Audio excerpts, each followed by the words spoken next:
ये ईवीएम वगैरह बहाना है, इनको दरअसल देश का ध्यान भटकाना है। ये जो देश की ईवीएम मशीन है, इसको लाने वाले कौन थे?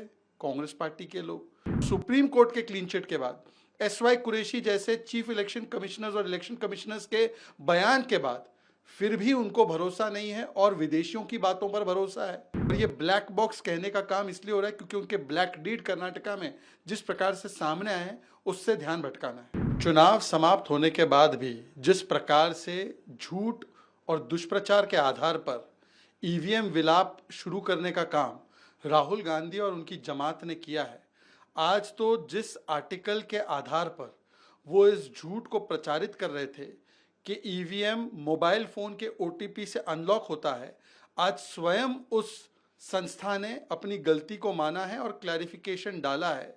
परंतु देखिए, ये ईवीएम वगैरह बहाना है, इनको दरअसल देश का ध्यान भटकाना है।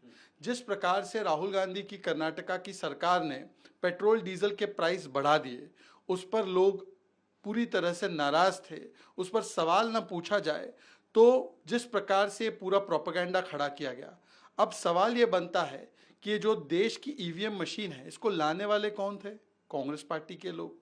जब ये लोग ईवीएम से तेलंगाना, पंजाब, केरला, दिल्ली अन्य चुनाव जीतते हैं, ये और इनके साथी, तब ईवीएम बिल्कुल ठीक होता है। और आज जब केंद्र में तीसरी बार चुनाव हार चुके हैं तो ईवीएम में सारी खराबियां दिख रही है। 41 बार सुप्रीम कोर्ट में ईवीएम को लेकर ये गए हैं और सुप्रीम कोर्ट के क्लीन चिट के बाद, एसवाई कुरैशी जैसे चीफ इलेक्शन कमिश्नर्स और इलेक्शन कमिश्नर्स के बयान के बाद फिर भी उनको भरोसा नहीं है और विदेशियों की बातों पर भरोसा है।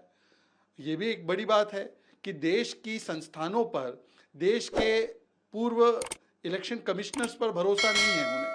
देश की सेना जब बोलती है सर्जिकल स्ट्राइक हुआ तब भी भरोसा नहीं, देश की सेना बोलती है बालाकोट एयर स्ट्राइक हुआ तब भी भरोसा नहीं। तो किसी भी तरीके से मोदी विरोध में देश की संस्थाओं को, देश के इलेक्शन कमीशन को और देश की लोकतांत्रिक प्रक्रियाओं को कटघरे में खड़ा करना और उसकी अंतर्राष्ट्रीय बदनामी करना, और वो भी एक झूठे आर्टिकल के आधार पर, ये राहुल गांधी का चरित्र बन चुका है। और ये ब्लैक बॉक्स कहने का काम इसलिए हो रहा है क्योंकि उनके ब्लैक डीड कर्नाटका में जिस प्रकार से सामने आए हैं, उससे ध्यान भटकाना है। 2014 से पहले इलेक्शन कमीशन में बैठे हुए लोग किस प्रकार से बर्ताव करते थे, इसके बारे में पूर्व चीफ इलेक्शन कमिश्नर गोपालस्वामी जी से पूछ लेना चाहिए। उन्होंने तो एक पत्र अपने ही इलेक्शन कमिश्नर के ऊपर लिखा था कि किस प्रकार से वो कांग्रेस के साथ सांठगांठ करते थे। ये पूछना चाहिए कि एमएस गिल जब इलेक्शन कमिश्नर थे, फिर उन्होंने इलेक्शन कमीशन छोड़ी और केंद्रीय मंत्री बन गए यूपीए की सरकार में, तब किस प्रकार से इलेक्शन कमीशन काम करता था, उनको पूछना चाहिए। जब देश में 3 इलेक्शन कमिश्नर नहीं, लंबे अरसे तक एक ही इलेक्शन कमिश्नर होता था और उसकी नियुक्ति सरकार करती थी, तब कपिल सिब्बल जी इलेक्शन कमीशन के बारे में क्या सोचते थे, उनको पूछना चाहिए।